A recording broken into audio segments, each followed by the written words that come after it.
friends, welcome back to module 3 of my How to Make Money Online free mini course. I am so excited to have you guys here and back for another lesson today. So definitely go ahead and get your notebooks out because this one requires a bit more note taking. So yeah, let's go ahead and get started. Welcome back to module 3, and today's module is going to be all about how to use your passions for your business.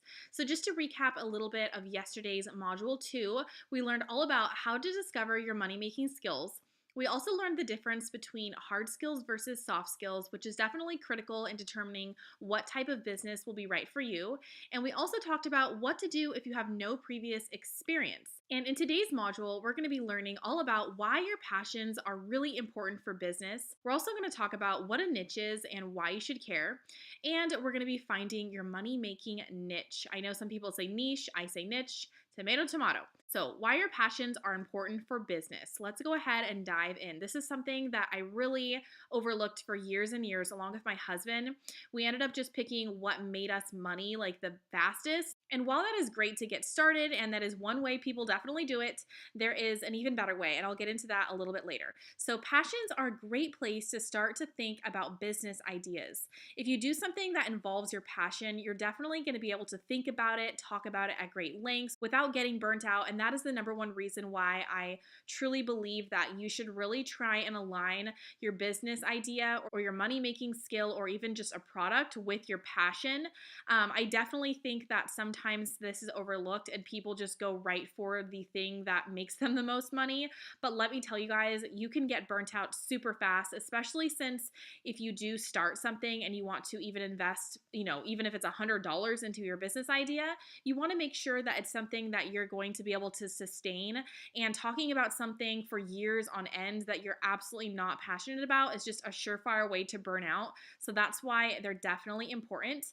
And if it's a passion, you probably know it better than others. And you really want to become a thought leader in your industry, depending on what business you start. So try and imagine yourself, starting a service-based business or even selling a product, and you want to be selling something that you are very knowledgeable about to where you're able to come out on top, because you never want to shoot for, being the low person on the totem pole in whatever you're trying to sell, whatever business model you're trying to run. You always want to try and aim for the highest target, and that is definitely a lot easier if you can talk about your product or service at great lengths. So passions could also be problems you're trying to solve in your life. Whenever my husband and I have started a different business venture, we've actually made a list listing out all of the problems that people need help with depending on like whatever we're trying to sell. So, if you're looking at baby products, let's say, and you're trying to come up with a business idea about what problems you can help people solve, and that will really help you fulfill a need in the market. So, following passions versus following money is definitely key.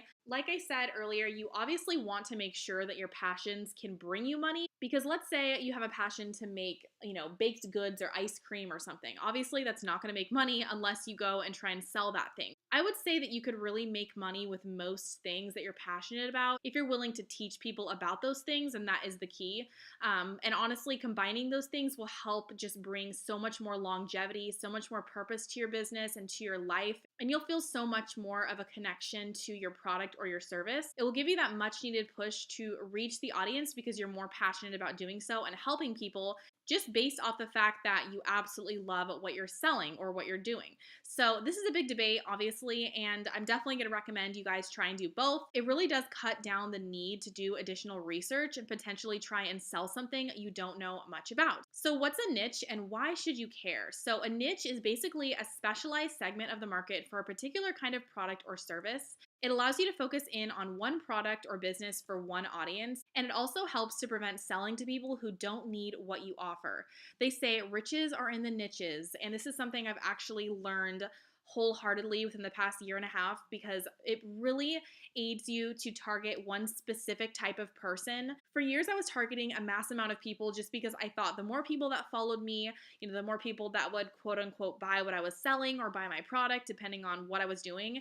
And that is just so far from the truth. It's better to have 1,000 raving fans than 1,000,000 people that are just kind of dabbling in your content or dabbling in your product. So yeah, you have so much more of a better connection with your customers customers. You have a potential to specialize in the market and become a thought leader. So you really want to hone in on who your target audience is and what exact niche you're trying to sell to, because people are way more willing to buy if you speak directly to a certain type of customer rather than just kind of glossing over a bunch of people. So essentially, you're solving a specific problem for a specific group of people. So examples of this might be Facebook expert for dentists, which I know you're like, what the heck does that mean? But there might be a Facebook advertising expert that is great for finding customers for local dentists. Or another example might be a dog walker specializing in extra large dogs. Another one, actually, I just purchased something for because my parents are keto, and that is a keto bakery. So there is a lady that actually lives in my town, and she runs a bakery out of her home, and everything is keto approved. They don't use any normal wheat. They use everything that is like from a nut, I believe.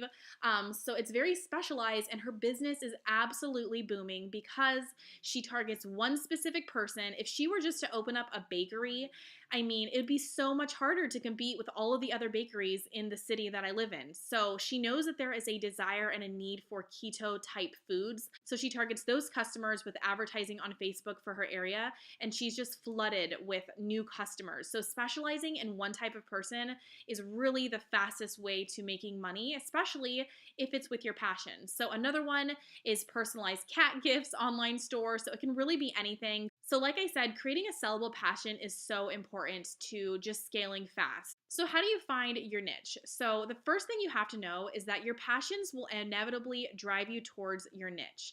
You can talk about them forever, or you know more about them than the average person. A great exercise would be to list out all your passions in no particular order, even if that means cleaning your house. For some people, they are obsessed with cleaning and organizing, or they love doing their own makeup. List them all out in no particular order. And it also can be problems you deal with. So for me personally, one of my greatest passions is self-development. I love reading self-help books. I love, listening to motivational podcasts. But more particularly, I love reading about them from a woman/mom standpoint. I feel like there is an incredible need for women entrepreneurs who are moms, because I rarely ever see any kind of content being created by those types of people. So that would be my niche. Another way is start with one passion and try to combine it with another. And you can also combine a passion with one of your skills for module 2, like we talked about. And what you want to do is basically take a passion and run through all of the problems those with the same passion encounter. So for me personally, my number one problem I encounter being a mompreneur, or whatever you want to call it, work from home mom, is that I seriously feel like sometimes I don't have a lot of time, because I'm dividing up my time between my kids, which are actually right now in the living room playing with my husband, or me doing work. And I feel a lot of mom guilt for it. And I know that it can be hard. So if I wanted to fulfill that kind of need in the marketplace for my specific type of niche, a mompreneur, I might, want to start developing some kind of a software to where I can manage my time. Or if I didn't want to get that technical and that crazy, I could develop a planner that I could sell on Amazon or Etsy or eBay or whatever.